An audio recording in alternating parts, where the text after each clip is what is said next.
अस्सलाम वालेकुम dear first year class के स्टूडेंट आज इस वीडियो लेक्चर्स में हम यूनिट 12 की एक्सरसाइज 12.3 करेंगे। एक्सरसाइज 12.3 करने से पहले स्टूडेंट हमारे सामने दो कंसेप्ट हैं, पहले उन कंसेप्ट को क्लियर करते हैं, उसके बाद एक्सरसाइज 12.3 करते हैं। तो पहला जो कंसेप्ट है स्टूडेंट वो है एंगल ऑफ एलिवेशन। क्या होता है एंगल ऑफ एलिवेशन? ये होता है कि स्टूडेंट अगर आपने किसी ऑब्जेक्ट को ऑब्जर्व करना है जो कि किसी हाइट पे पड़ा हुआ है, तो आप जब उस ऑब्जेक्ट को ऑब्जर्व करते हैं तो फिर आपकी जो आईज जो हॉरिजॉन्टल के साथ जो एंगल बनाएंगी to observe the object which is at some height, उसको हम क्या कहेंगे? एंगल ऑफ एलिवेशन कहेंगे। जैसे फॉर एग्जांपल मैं कहता हूं, लेट्स सपोज स्टूडेंट कि ये एक पोल है, इस पोल के ऊपर आपके पास लेट्स सपोज यहाँ पर एक फ्लैग है आपके पास, और ये आपके पास ग्राउंड है। आप इस ग्राउंड पे खड़े हैं स्टूडेंट, आपने इस ग्राउंड से लेट्स सपोज इस ग्राउंड पे ये आपकी आईज है, ये वाली आपकी आईज है, आपने इसको ऑब्जर्व करना है स्टूडेंट, ऑब्जर्व करना है, सॉरी ये जो फ्लैग है इसको ऑब्जर्व करना है। तो फ्लैग जो है स्टूडेंट एट सम हाइट पर है, तो अब जब आप इसको यहाँ से ऑब्जर्व करना चाहें तो आपकी जो आंखों की डायरेक्शन है वो ये जाएगी स्टूडेंट, ये यानी आपकी जो आईज की डायरेक्शन है वो ये जाएगी to observe this flag which is at some height. तो फिर स्टूडेंट के आपके आंखों के सामने लेट्स सपोज ये हॉरिजॉन्टल लाइन है, यानी अगर मेरी आंखें स्टूडेंट मेरे सामने ये हॉरिजॉन्टल लाइन होगी। अब इस हॉरिजॉन्टल लाइन को मैंने किसी चीज को ऑब्जर्व करना हो जो कि टॉप पे पड़ा हुआ, किसी हाइट पे पड़ा हो, तो स्टूडेंट मेरी आंखों की डायरेक्शन क्या हो जाएगी? ऊपर की तरफ जाएगी। अब इसको जो आंखों की डायरेक्शन स्टूडेंट इसको ऑब्जर्व करने के लिए जो एंगल बनाएगी इस हॉरिजॉन्टल लाइन के साथ, ये वाला जो एंगल होगा ये आपके पास क्या होगा? एंगल ऑफ एलिवेशन होगा। यानी यहाँ पर ये आपके पास एंगल ऑफ एलिवेशन हुआ। अब आपने याद रखना है कि स्टूडेंट किसी भी चीज को आपने ऑब्जर्व करना हो which is at some height, तो उसको ऑब्जर्व करने के लिए जो आईज की डायरेक्शंस जो है वो हॉरिजॉन्टल के साथ, यानी आंखों के सामने जो हॉरिजॉन्टल होगा, in front of your eyes जो हॉरिजॉन्टल होगा, उसके साथ जो एंगल बनाएगी वो एंगल ऑफ एलिवेशन कहलाएगी। ये लेट्स सपोज यहाँ पे student OA is the horizontal in front of your eyes and OB is the direction of your eyes to observe the flag। तो फिर ये जो एंगल होगा, ये वाला एंगल स्टूडेंट, ये एंगल ऑफ एलिवेशन होगा। इसी तरीके से स्टूडेंट एंगल ऑफ डिप्रेशन क्या होता है ये देखना है। एंगल ऑफ डिप्रेशन ये होता है कि स्टूडेंट अगर आप टॉप पे हैं और आपने किसी चीज को ऑब्जर्व करना हो जो कि आपसे बिलो है, यानी नीचे की तरफ किसी चीज को ऑब्जर्व करना है, तो आप कहाँ देखेंगे? नीचे की तरफ देखेंगे। और नीचे की तरफ देखते हुए जो आंखों की डायरेक्शन हॉरिजॉन्टल के साथ, आंखों के सामने जो हॉरिजॉन्टल होगा उसके साथ जो एंगल बनाएगी वो एंगल ऑफ डिप्रेशन कहलाएगा। जैसे स्टूडेंट आप फर्ज करें किसी बिल्डिंग के आप टॉप पे, लेट्स सपोज ये एक बिल्डिंग है, इसकी टॉप पे आप खड़े हैं और ग्राउंड यानी लेट्स सपोज ये रोड है और इस रोड पे कोई ऑब्जेक्ट पड़ा हुआ है। अब आपने इस ऑब्जेक्ट को यहाँ से ऑब्जर्व करना है, यानी इस बिल्डिंग के टॉप से आपने इस ऑब्जेक्ट को ऑब्जर्व करना है जो कि रोड के ऊपर है, ग्राउंड पे है। तो फिर आपकी आंखों की डायरेक्शन ये जाएगी स्टूडेंट। अब ये वाली जो आंखों की डायरेक्शन जो है, जो इस ऑब्जेक्ट को ऑब्जर्व करने के लिए जो डायरेक्शन है, ये इस हॉरिजॉन्टल के साथ, यानी OA is the horizontal which is in front of your eyes, ये आपकी लेट्स सपोज आईज है स्टूडेंट, इसके साथ ये जो एंगल बनाएगी, ये जो एंगल होगा लेट्स सपोज मैं इसको अल्फा कहता हूं, तो ये क्या होगा? एंगल ऑफ डिप्रेशन होगा स्टूडेंट। ये क्या होगा? एंगल ऑफ डिप्रेशन कहलाएगा। यानी आपने जो भी चीज बॉटम पे पड़ी हुई है, बिलो कहीं पे पड़ी हुई है, तो उसको ऑब्जर्व करने के लिए जो आपकी आंखों की डायरेक्शन जो आपके हॉरिजॉन्टल के साथ एंगल बनाती है वो क्या कहलाता है? एंगल ऑफ डिप्रेशन कहलाता है। और किसी चीज को हाइट पे पड़ी हुई हो उसको ऑब्जर्व करते हैं तो फिर जो आंखों की डायरेक्शन हॉरिजॉन्टल के साथ जो एंगल बनाती है वो क्या होती है? एंगल ऑफ एलिवेशन होता है। अब इन दोनों कंसेप्ट को लेकर स्टूडेंट हमने एक्सरसाइज 12.3 को क्या करना है? सॉल्व करना है। तो आइए देखते हैं एक्सरसाइज 12.3 का क्वेश्चन नंबर 1 क्या है। एक्सरसाइज 12.3 का क्वेश्चन नंबर 1 है स्टूडेंट कि a vertical pole is 8 metre high and the length of its shadow is 6 metre. What is the angle of elevation of the sun at that moment. यहाँ पे कह रहे हैं स्टूडेंट कि एक वर्टिकल पोल है जिसकी हाइट कितनी है 8 मीटर है और वो जो वर्टिकल पोल जो है वो एक शेडो बना रहा है स्टूडेंट और उस शेडो की जो लेंथ है वो आपके पास कितनी है 6 मीटर है। आपने ये बताना है कि what is the angle of elevation of the sun at that moment. जो एंगल ऑफ एलिवेशन होगा सन का इस मोमेंट में, इस लम्हे में, वो क्या होगा। लेट्स सपोज स्टूडेंट मैं यहाँ पे ये इसको वर्टिकल पोल कह देता हूँ। वर्टिकल पोल मींस कि जो ऊपर की तरफ हो, वर्टिकली अपवर्ड हो। अब स्टूडेंट ये जो वर्टिकल पोल है ये एक शेडो बना रहा है। Let's suppose this is the shadow of this vertical pole. अब ये जो शेडो जो स्टूडेंट ये शेडो है, अब उसने कहा हुआ है कि जो वर्टिकल पोल की जो हाइट है वो क्या है 8 मीटर है। तो इट मींस कि अगर मैं इसको ए बी और सी का नाम दूं तो फिर यहाँ पर जो बी सी है student this is the height of pole है और जो ए सी है वो लेंथ ऑफ शेडो है जो कि किसके इक्वल है 6 मीटर है। लेट्स सपोज स्टूडेंट के यहाँ पर जो है वो सन की जो एंगल ऑफ एलिवेशन बनती है वो मैं फर्ज करें ये ले लेता हूँ। ये सन है आपके पास, फर्ज करें ये आपके पास सन है। इस सन की जो एंगल ऑफ एलिवेशन बनेगी, यानी स्टूडेंट आप जहाँ पे खड़े हैं और इस सन को देख रहे हैं तो इस सन के साथ जो एंगल ऑफ एलिवेशन बनेगा लेट्स सपोज वो क्या है आपके पास अल्फा है। तो आपने ये अल्फा फाइंड करना है कि अल्फा किसके इक्वल होगा। तो यहाँ पे स्टूडेंट हमने जो हाइट ऑफ पोल को लेट किया हुआ है, जो हाइट ऑफ पोल है इस फिगर के अंदर वो आपके पास BC है और वो किसके इक्वल है 8 मीटर के इक्वल है। और जो लेंथ ऑफ शेडो है उसको हमने लेट किया हुआ है स्टूडेंट AC के लेंथ ऑफ शेडो किसके इक्वल है 6 मीटर के इक्वल है। इट मींस कि जो AC होगा वो किसके इक्वल होगा 6 मीटर के इक्वल होगा। हमने फाइंड क्या करना है स्टूडेंट अल्फा फाइंड करना है। What is alpha? Alpha is the angle of elevation, यानी जो अल्फा है वो आपके पास क्या है एंगल ऑफ एलिवेशन ऑफ सन है जिसको हमने अल्फा का हुआ ये फाइंड करना है। अब स्टूडेंट देखें ये जो आपके पास एक ट्रायंगल बन रही है ABC, ये जो ट्रायंगल बन रही है ये कौन सी ट्रायंगल बन रही है, ये राइट एंगल ट्रायंगल बन रही है। और इस राइट एंगल ट्रायंगल में ये एंगल C जो है वो किसके इक्वल है, वो 90 डिग्री के इक्वल है। और एंगल A की जो अपोजिट साइड है जो 8 मीटर के इक्वल है इसको लेट्स सपोज स्मॉल a का नाम देता हूँ। और ये जो 6 मीटर है एंगल B की अपोजिट साइड इसको हम क्या नाम दे देते हैं, स्मॉल b का नाम देते हैं। अब इस राइट एंगल ट्रायंगल में स्टूडेंट हमें परपेंडिकुलर गिवन है और हमें बेस गिवन है। अब हमने परपेंडिकुलर और बेस को यूज करते हुए अल्फा फाइंड करना है, यानी एंगल ऑफ एलिवेशन फाइंड करना है। तो अब आपको पता है स्टूडेंट के जब भी आपने इससे पहले भी पढ़ा है कि जो ट्रिग्नोमेट्रिक रेशियोज है उनमें साइन अल्फा इक्वल होता है परपेंडिकुलर डिवाइडेड बाय हाइपोटेन्यूज के इक्वल होता है, कॉस अल्फा इक्वल होता है बेस ओवर हाइपोटेन्यूज के, tan अल्फा इक्वल होता है परपेंडिकुलर डिवाइडेड बाय बेस के।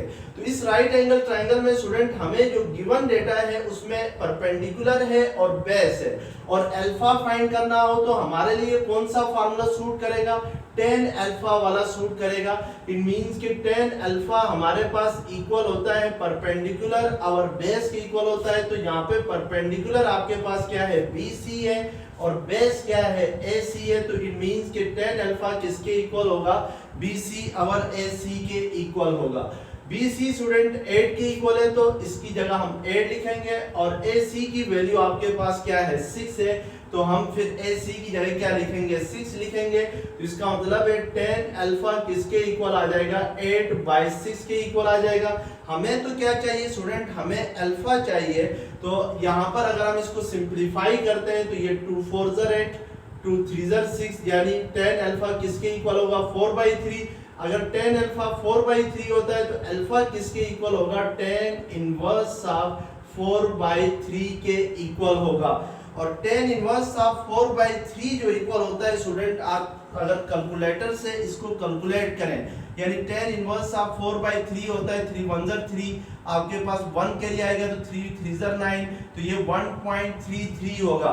और अगर कैलकुलेटर से कैलकुलेट करते हैं tan इनवर्स ऑफ 1.33 को, तो ये आपके पास इक्वल होता है 53 डिग्री 8 मिनट के इक्वल होता है, यानी 53 डिग्री और 8 मिनट के इक्वल होता है। तो this is the angle of elevation of the sun, ठीक है ना, फ्रॉम द पॉइंट ए, यानी पॉइंट ए से जो एंगल ऑफ एलिवेशन बनेगा सन का, वो किसके इक्वल होगा, वो इक्वल होगा 53 डिग्री 8 मिनट के इक्वल होगा। तो आप इसको कैलकुलेटर से क्या कर लेते हैं, कैलकुलेट कर लेते हैं। तो इस तरीके से हम लोग क्वेश्चन 1 को। अब नेक्स्ट क्वेश्चन है स्टूडेंट, क्वेश्चन नंबर 2 है, अ मैन 18 डेसीमीटर टॉल, यानी एक बंदा है जिसकी हाइट कितनी है, 18 डेसीमीटर है। Observe that the angle of elevation of the top of a tree at a distance of 12 metre from him is 32 degree. What is the height of the tree? यहाँ पे स्टूडेंट आपसे कह रहा है कि एक मैन है, एक बंदा है जिसकी हाइट जो है वो 18 डेसीमीटर है। वो स्टूडेंट जो मैन है वो ट्री है, एक ट्री है, उसके टॉप को क्या कर रहा है, ऑब्जर्व कर रहा है। और उसके टॉप को जब वो ऑब्जर्व करता है तो उसका जो एंगल ऑफ एलिवेशन बन रहा है उस मैन का, वो क्या बन रहा है, 32 डिग्री बन रहा है। और जो बंदा और जो मैन और जो ट्री है उनके दरमियान जो फासला है वो कितना है, 12 मीटर का है।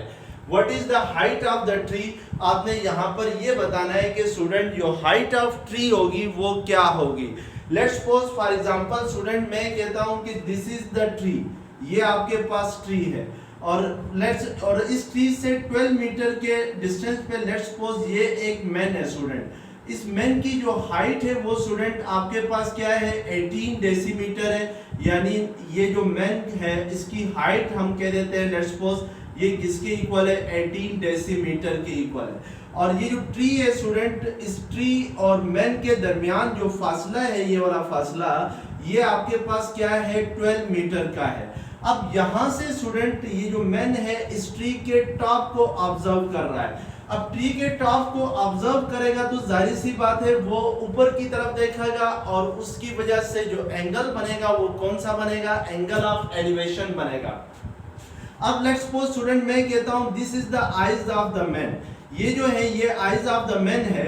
यहां से इस ट्री के टॉप को देखने के लिए जो मैन की आईज की डायरेक्शन होगी वो ये होगी स्टूडेंट। तो फिर जो एंगल ऑफ एलिवेशन बनेगा हॉरिजॉन्टल के साथ, आईज के सामने हमेशा हॉरिजॉन्टल होता है स्टूडेंट। आई के फ्रंट पे जो एंगल होता है वो आई के फ्रंट पे जो लाइन ड्रा करेंगे स्ट्रेट लाइन, वो हॉरिजॉन्टल कहलाएगी। इस हॉरिजॉन्टल लाइन के साथ जो आईज की डायरेक्शन है मैन की, वो जो एंगल ऑफ एलिवेशन बना रही है वो क्या बना रही है स्टूडेंट, वो 32 डिग्री का एंगल ऑफ एलिवेशन बना रही है। आपसे कह रहा है कि what is the height of the tree, कि जो हाइट ऑफ ट्री है वो क्या होगी। तो लेट्स सपोज मैं स्टूडेंट इसको नाम देता हूं ए बी, और इस पॉइंट को नाम दे देता हूं सी डी ई का नाम दे देता हूं। अब यहाँ पे देखें स्टूडेंट के जो हाइट ऑफ ट्री है इस फिगर के अंदर, हाइट ऑफ ट्री आप लोगों के पास होगी, हाइट ऑफ ट्री इक्वल होगी ए बी डी के, यानी ये सारा एक ट्री है स्टूडेंट आपके पास जो कि हमने फाइंड करनी है। इस ट्री की हाइट हमने फाइंड करनी है स्टूडेंट, तो इसको हम क्या कहेंगे, क्वेश्चन मार्क कहेंगे। लेट्स सपोज इस हाइट ऑफ ट्री को स्टूडेंट यहाँ से लेकर यहाँ तक जो हाइट ऑफ ट्री है इसको हम क्या नाम दे देते हैं, एच का नाम दे देते हैं। तो इट मींस के हमने क्या फाइंड करना है, एच फाइंड करना है। अब स्टूडेंट दूसरी बात जो है वो हाइट ऑफ जो मैन है वो यहाँ पर उसको हमने नाम दिया है ए ई का। ये मैन है आपके पास, इसकी हाइट कितनी है, मैन की जो हाइट है वो आपके पास 18 डेसीमीटर है। Height of man that is equal to 18 here इस फिगर में उसको हमने क्या लेट किया है, ए ई लेट किया है। तो इट मींस के ए ई इज इक्वल टू क्या है, 18 डेसीमीटर है। और distance between tree and man वो आपके पास स्टूडेंट फिगर में कौन सी लाइन है, ED है। ED is the distance between tree and man है। तो इट मींस कि जो ED है वो उसके आपके वो किसके इक्वल होनी चाहिए, वो 12 मीटर के इक्वल होनी चाहिए। और जो एंगल ऑफ एलिवेशन आपके पास गिवन है स्टूडेंट, ये एंगल ऑफ एलिवेशन है। अगर इसको मैं नाम दे देता हूं तो ये एंगल BAC होगा, या इसको हम कहेंगे CAB कहेंगे, लेकिन A को क्या करेंगे, सेंटर पे रखेंगे। तो जो एंगल ऑफ एलिवेशन है वो आपके पास किसके इक्वल है, वो 32 डिग्री के इक्वल है। तो आपने हाइट ऑफ ट्री फाइंड करना है। तो एक बात याद रखें स्टूडेंट, जब भी आप कैलकुलेशन करते हैं तो कैलकुलेशंस करते हुए जितना भी आपके पास डेटा गिवन है वो सारा सेम यूनिट में होना चाहिए। यहाँ पे स्टूडेंट जो हाइट ऑफ मैन है वो आपके पास 18 डेसीमीटर है, यानी हाइट ऑफ मैन डेसीमीटर में गिवन है। और जो distance between man and tree है वो आपके पास क्या है, 12 मीटर है। तो इट मींस कि जो डिस्टेंस दिया गया है बिटवीन मैन एंड ट्री वो 12 मीटर है। तो कैलकुलेशन करने से पहले ये कंफर्म कर लें स्टूडेंट, ये दोनों वैल्यूज जो है या तो डेसीमीटर में होनी चाहिए या तो मीटर में होनी चाहिए। यानी या तो हम 18 डेसीमीटर को मीटर में कन्वर्ट करेंगे या 12 मीटर को हम डेसीमीटर में कन्वर्ट करेंगे।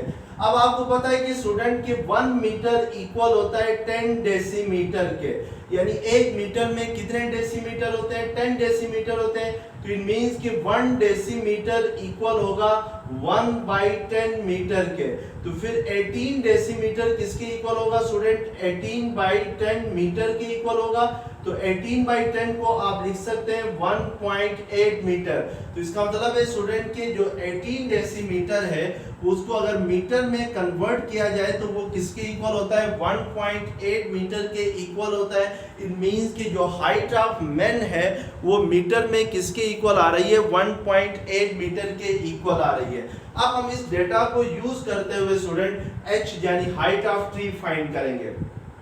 तो सबसे पहले यहाँ पे देखें स्टूडेंट कि जो E से D तक डिस्टेंस है वो आपके पास क्या है, 12 मीटर है। अगर E से D तक 12 मीटर है तो फिर A से C तक भी कितना होगा, 12 मीटर ही होगा, क्योंकि जो मैन के फुट है उससे लेकर ट्री के फुट तक जो डिस्टेंस होगा वही मैन की हेड से ट्री तक डिस्टेंस सेम होगा, क्योंकि मैन तो स्ट्रेट होता है, कोई टेढ़ा मेढ़ा तो होता नहीं है।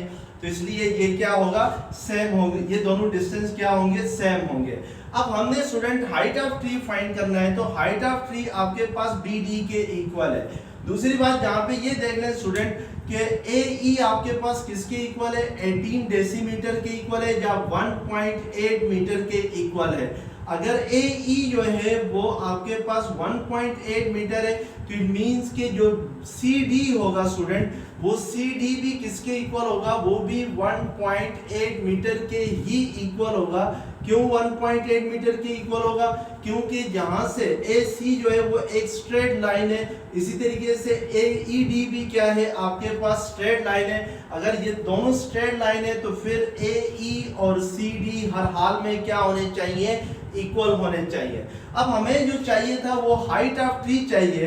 तो हाइट ऑफ ट्री में स्टूडेंट हमें D से लेकर C तक का डिस्टेंस तो पता चल गया 1.8 मीटर है। अगर हम लोग किसी तरीके से जो BC है ये फाइंड कर लें और अगर ये हमारे पास आ जाता है तो इसको हम इस CD के साथ ऐड करेंगे तो हमारे पास क्या आएगा, हाइट ऑफ ट्री आ जाएगा।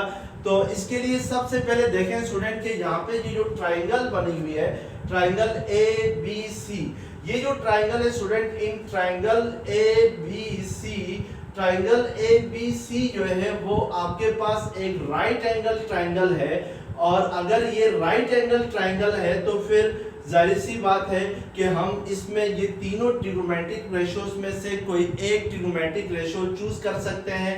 तो यहाँ पे एक और बात देख लें स्टूडेंट की जो हाइट ऑफ ट्री है उसको हमने क्या लेट किया था, H लेट किया था। यानी जो BD है ये आपके पास किसके इक्वल है, H के इक्वल है। अगर CD स्टूडेंट 1.8 मीटर है तो और BD जो है वो H के इक्वल है, तो देन व्हाट इज BC होगा, BC हमारे पास होगा स्टूडेंट के H माइनस 1.8 मीटर होगा। यानी इस पूरी हाइट से, हाइट ऑफ ट्री में से अगर मैं BC को निकाल देता हूं तो मेरे पास क्या आ जाएगा, सॉरी CD को निकाल देता हूं तो मेरे पास BC की वैल्यू आ जाएगी। यानी अगर BD में से, इस BD में से अगर हम लोग CD को माइनस कर लें तो हमारे पास कौन सी वैल्यू आ जाएगी, BC की वैल्यू आ जाएगी। तो इट मींस कि BC इज इक्वल टू होगा H माइनस 1.8 मीटर के इक्वल होगा।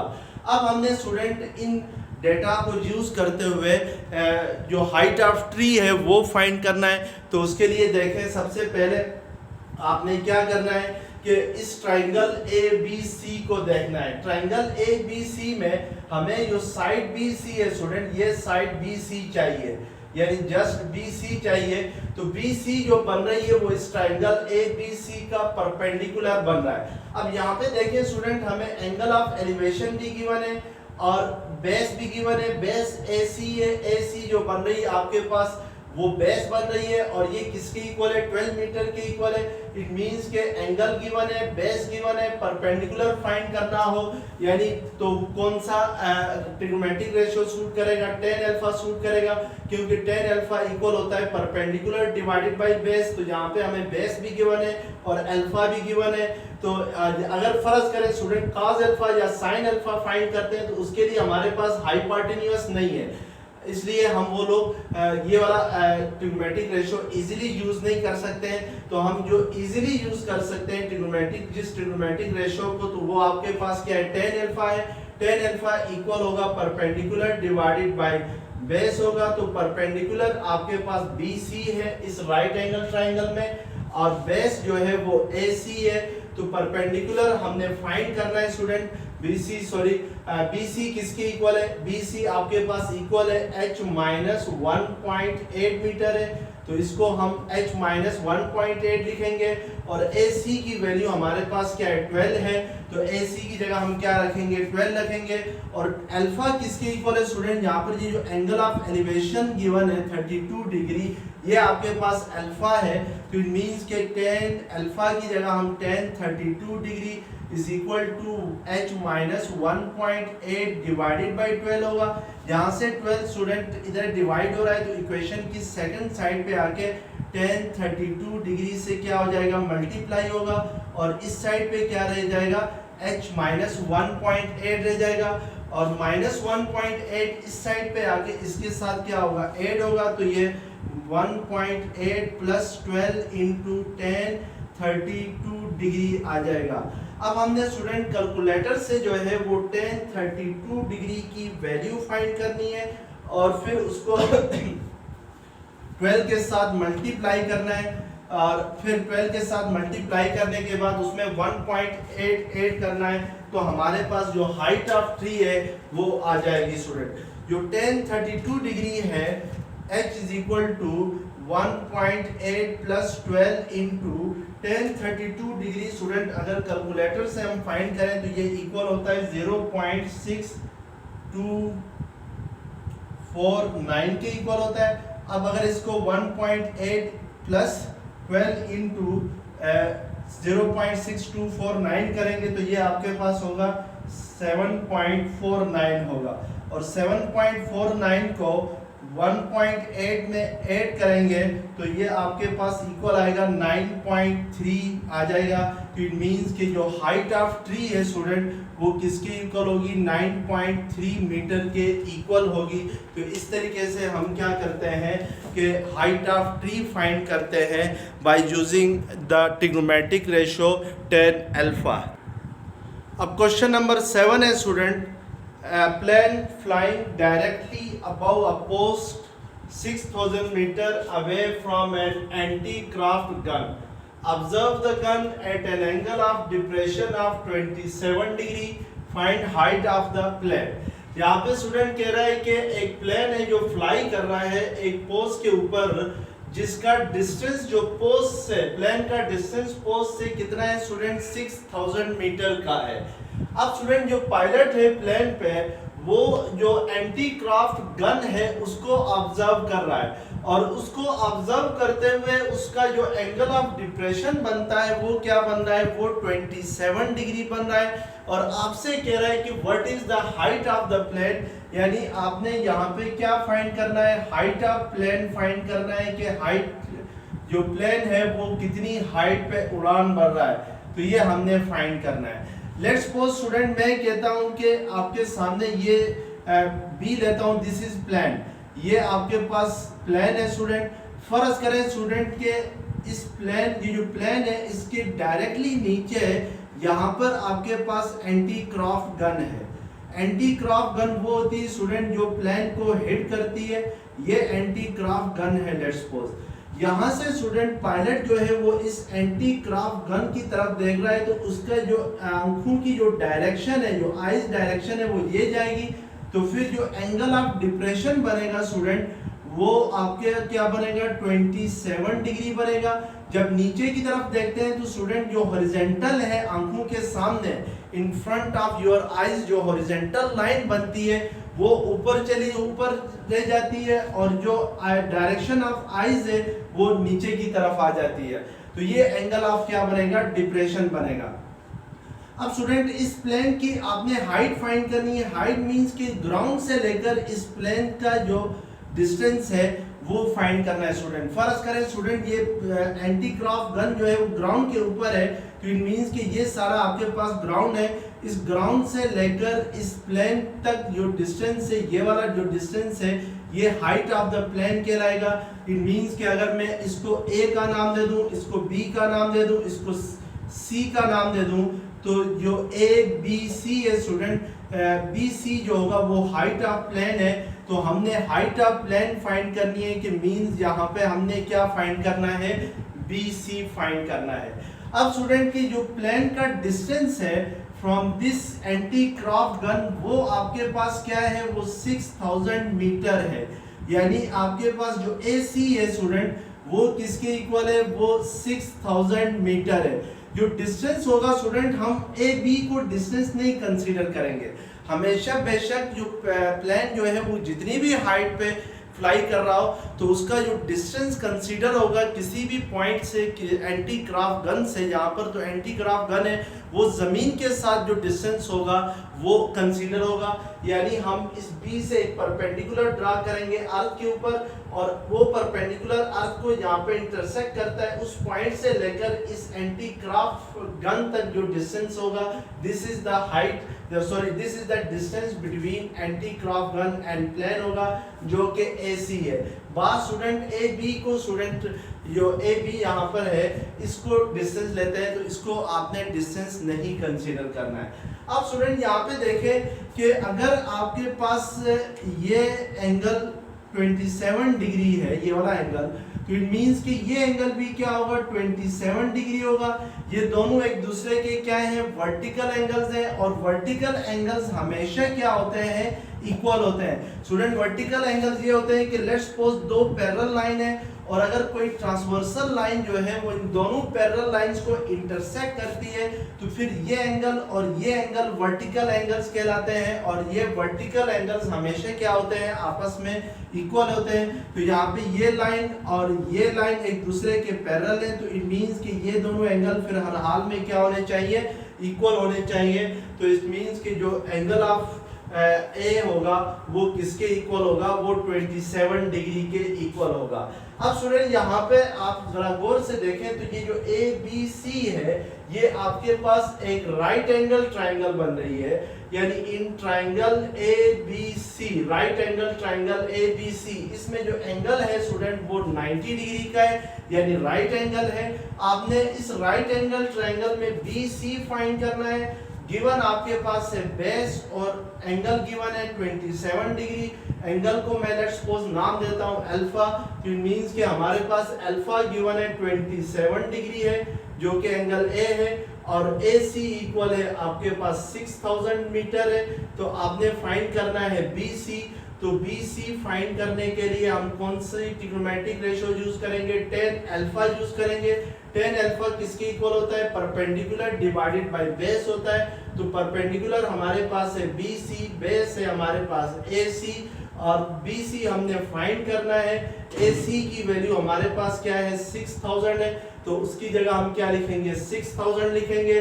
अब यहाँ से देखें स्टूडेंट, ये जो 6000 है ये BC के साथ डिवाइड हो रहा है, तो सेकंड साइड पे आके tan अल्फा के साथ क्या होगा, मल्टीप्लाई होगा।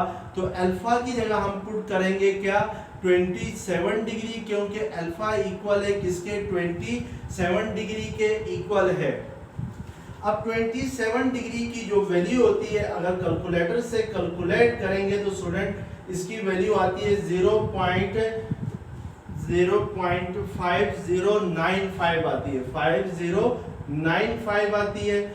अब 6000 को आपने 0.5095 से मल्टीप्लाई करना है, तो ये आपके पास आता है 305715 आता है। तो इट मींस कि जो हाइट ऑफ प्लेन जो है वो 30,057.15 मीटर है स्टूडेंट, कि this is the height of the क्या है, प्लेन है। इस तरीके से हम क्या करते हैं स्टूडेंट, इन क्वेश्चंस को सॉल्व करते हैं by using angle of elevation and depression. तो अगर ये वीडियो लेक्चर्स आपको पसंद आ गया है तो प्लीज़ चैनल्स को सब्सक्राइब किएगा। अगर कोई क्वेश्चन हो, कोई क्वेरी हो, कोई कन्फ्यूजन हो तो कमेंट्स में स्टूडेंट शेयर कर सकते हैं, तो इंशाल्लाह वो कन्फ्यूजन्स में दूर करने की कोशिश करूँगा। Thank you very much. अल्लाह हाफिज़।